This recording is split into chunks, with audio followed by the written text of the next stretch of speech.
I'm just going to move on to our first panel here on the epidemiology of HIV and AIDS and sexually transmitted infections among men of sex with men.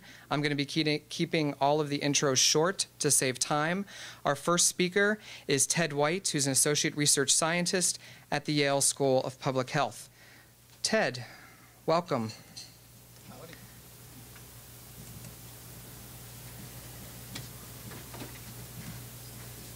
There you go. Morning. I'm going to get right into it. I'm covering pretty much a quarter century of the history of sexually transmitted infections among men who have sex with men in the United States. So hold on to your bobby pins. Here we go. Something we were all told in the 1980s is that HIV was an equal opportunity infection, that it could infect anyone, gay or straight, male, female, of any ethnicity. And these were important messages to put out because we were seeing lots of new infections among populations that were not gay men. But things have turned around. In 2007, 56% of new HIV cases, AIDS cases, were reported among MSM. CDC has estimated that up to 70% of HIV transmission may be occurring among men who have sex with men. And the rate at which MSM become infected with HIV is 44 times the rate it is for other men and 40 times the rate for women.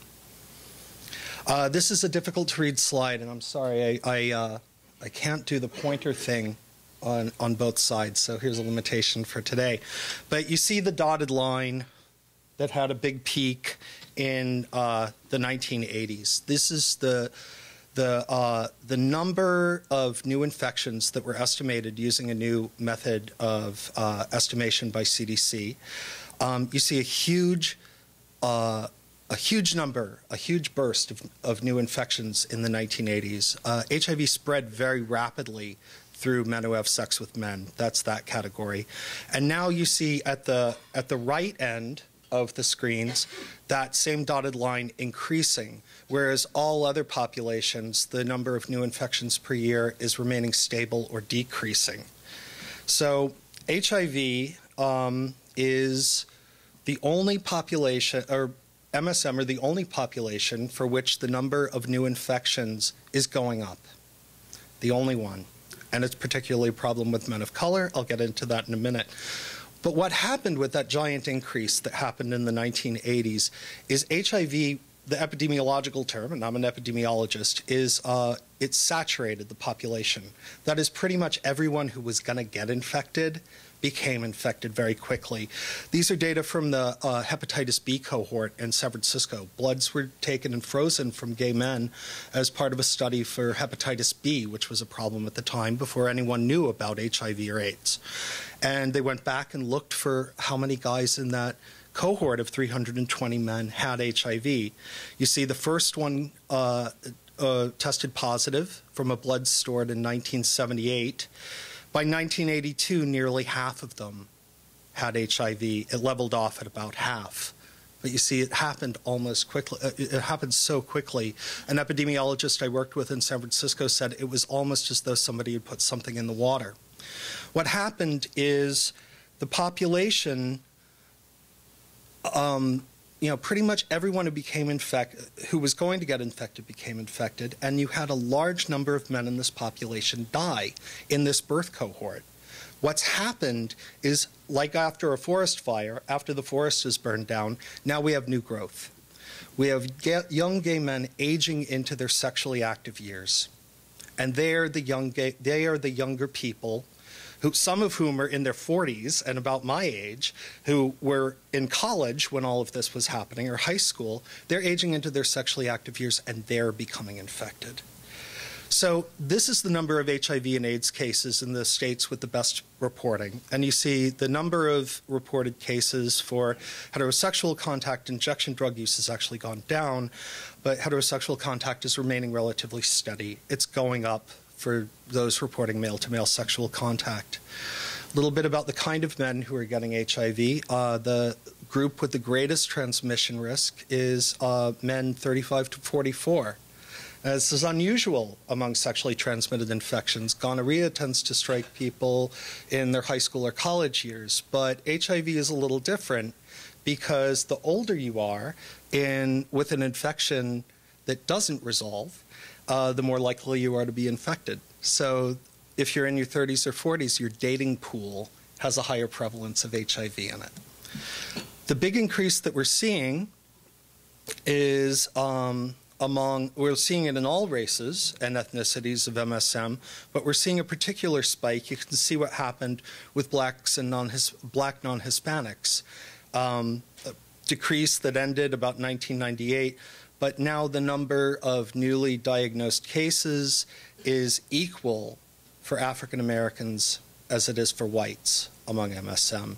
Now, the African Americans, there's one African American for every 4 whites in this country. So that's a pretty substantial risk differential. For every racial and ethnic group, men who have sex with men is the largest number of cases in any transmission category. It's true, far more white, black, and Hispanic MSM than any of their heterosexual counterparts. Although the proportion of new cases differs by race and ethnicity, it's still huge. Among whites, it's about 55%. Among African Americans, it's 41% MSM who are new cases, and among Latinos, it's about 55% again. What we are left with is this is HIV/AIDS cases among MSM aged 13 to 24 in the United States. And although people of color represent 1/3 of the United States populations, they're representing 3/4 of the cases of HIV/AIDS among young gay men. When we talk about preventing HIV among youth, we need to think about whom we're preventing it among. In young people with HIV 13 to 19, newly diagnosed cases in the last several years, 59% of our teens diagnosed were MSM. And these pie charts include females. So all female cases are in the yellow pie slice. In 20 to 24-year-olds, there's 65% of the new HIV cases. So if you want to prevent HIV among teens, think among whom you want to prevent it. Now, this are those same groups, 13 to 24, broken down by race ethnicity over the first half of the decade that's just ending now. And you see the starkest increase is among blacks, non-Hispanics. This is a huge proportion of the burgeoning HIV problem. It's among young black MSM. Black and Hispanic youth, or black and Hispanic MSM who get HIV tend to do so. You can see in the second and third sets of bars in this graph, they tend to get it at a much earlier age than white MSM. You see the modal group, the group with the most number of new cases among whites are in the 30 to 39 age range. For blacks and Hispanics, the biggest group is in between the ages of 13 and 29. So let's talk some about the issues around men of color. And here's the wacky thing. Although Latino MSM have similar numbers of partners and use condoms as frequently as other MSM, they're 3 times as likely, 3 times more likely than white MSM to acquire HIV. And of great interest is when we compare U.S.-born people with HIV to non-U.S.-born HIV-positive Latinos, the Latinos are more likely to present with a lower CD4 count at diagnosis.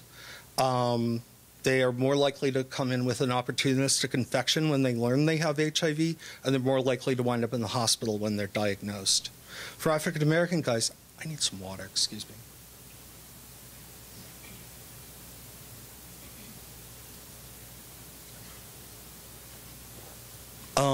Although African Americans have about the same number of partners and use condoms actually a little more frequently in some studies than other MSM, they're 5 times more likely than white MSM to acquire HIV. And black MSM are tested for HIV less frequently than other guys. They're less likely to know they have HIV when they have it. And like non-US born Latinos, they're more likely to be diagnosed at a later stage in the disease. So what's going on here? Well, there are a number of factors that might be relating to this. And this is the work of Greg Millett, who's now at the HIV/AIDS unit at CDC, who's a really brilliant African-American gay male researcher who was mentored also by Ron Stahl, like I was. He's done quite well. Less diagnosis of HIV in these populations, which leads to unknowingly exposing one's sexual partners. People who know they have HIV tend not to have unprotected sex with people they don't think have HIV. But if you don't know you have HIV, that's a problem. And we tend to date people who are similar to us demographically. So if you're African American and you have HIV and don't know it, a disproportionate number of your sexual partners are going to be African American as well. So that winds up exposing more black guys. There is a greater background of other sexually transmitted infections, bacterial STIs, in these populations for a variety of reasons. When guys are infected, they're less likely to be on antiretroviral therapy. What a surprise, poor people get worse health care. There are greater age differences in partnerships in these populations. We have a greater proportion of mixing between older guys and younger guys, and because the older guys are more likely to have HIV, they can toss the infection down the demographic conveyor belt to the younger guys. So it transmits more. And we have denser sexual networks than among other MSM, and I'll explain what that means in a minute. By the way, we're going to put on the website the podcast that talks about this that Greg Millett did, and it's really wonderful. So, we're going to save questions to later, I'm afraid, but it was the website that you registered through, and it's in your packet. So, I talked about networks. What does networks mean? Well, everyone knows the 6 degrees of Kevin Bacon, right? You can go onto IMDb, and from any actor, you can get to any other actor. You can get from any actor to Kevin Bacon, they say, in 6 jumps. You know, he was in a movie with Gwyneth Paltrow, who was in a movie with Bruce Willis, who was and you can get to Kevin Bacon. Well, if you're a black actor who, because of Hollywood, tends to be in a movie with other black actors, how many jumps does it take to get to Will Smith? Well, fewer, because it's a smaller group. So from the virus eye point of view, you want to be in that smaller group because you can jump to more people in fewer relationships. So what I really want to point out is our infection risk is only partly influenced by our individual actions. It's largely determined by population factors that are beyond our control. You might, a white person, and what I'm pointing out for men of color and white men in this situation is true for people of color in general. This is part of the reason why there's a greater burden of disease. It's nothing that the individual is doing. Mary and Maria might both have 3 sexual partners in their lifetime, but the person with the tighter dating pool that you see here is going to have more risk, even though she's not doing anything different. So, huge problem with HIV infection among men of color. I'd like to point out some data from the National HIV Behavioral Surveillance Survey, which is done in cities around the United States, where they pull up a camper van to outside gay bars and they test a bunch of guys and give them questionnaires. And what they found out is 21% of the white guys had HIV, 46% of the black guys had HIV, 17% of the Hispanic guys, and it was about the same for other races. Here's the proportion among all the guys who had undiagnosed infection. For white guys, 4% of them were running around with HIV and didn't know it. That's among everybody. 31% of the black men had HIV and did not know they had the infection. Double what it was for white guys, 8% of Hispanic guys had it. Very important, every year in the United States, 1% of HIV-negative MSM get infected with HIV. It's 2% in urban areas. Among guys who are now 18 and HIV-negative, the projection is that 41% of them will have HIV by the age of 40. And for African Americans, the projection is that it'll be 59% by the age of 40. That projected prevalence is higher than in sub-Saharan African countries. And the thing that really gives me pause is those projected HIV prevalences are comparable to what was reported in San Francisco before AIDS education began. 2/3 of HIV transmission among MSM, this is the fun facts to know and tell slide, 2/3 of transmission occurs between main partners. It's more likely to be unprotected, and you have more sex on average with your main partner than with other partners, if you're lucky. Nearly 1/2 of HIV transmissions appear to be from a partner who had recently acquired HIV, and I'll tell a little bit about that in a minute. Sexually transmitted infections are becoming more prevalent. Every year, 1 or 2 gay men in 1,000 gets diagnosed with syphilis, 46 times the rate among other men, 71 times the rate among women. What Chris alluded to earlier, with syphilis, we're definitely seeing at the national level. In 2008, an estimated 4% of syphilis was among MSM, because that's when behavioral risk was really low, or at its nadir.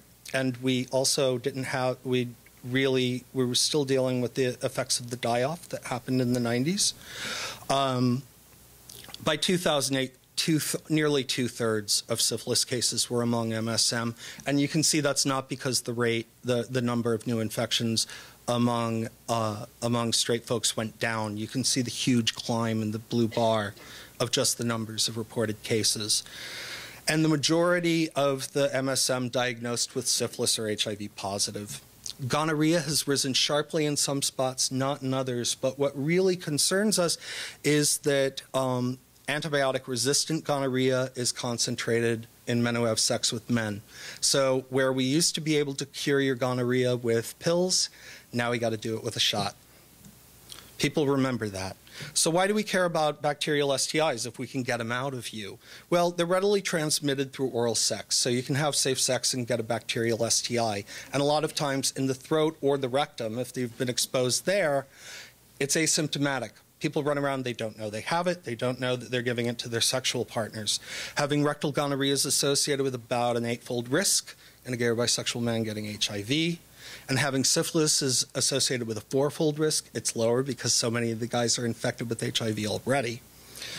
And bacterial STIs increase the viral load in an HIV-positive guy, making him more likely to transmit the virus to his partners.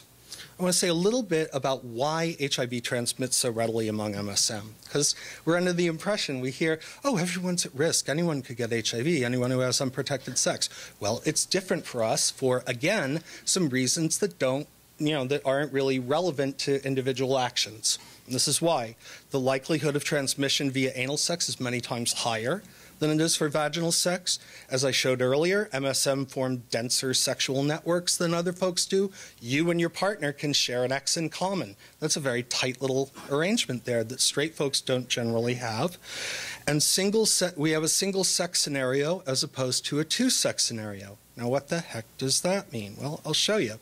In a two-sex population, you have transmission bottlenecks. A man can transmit HIV pretty effectively to a woman through vaginal sex, but we all know, for the virus to transmit from a woman to a man through vaginal sex, there's it's a much lower likelihood of transmission.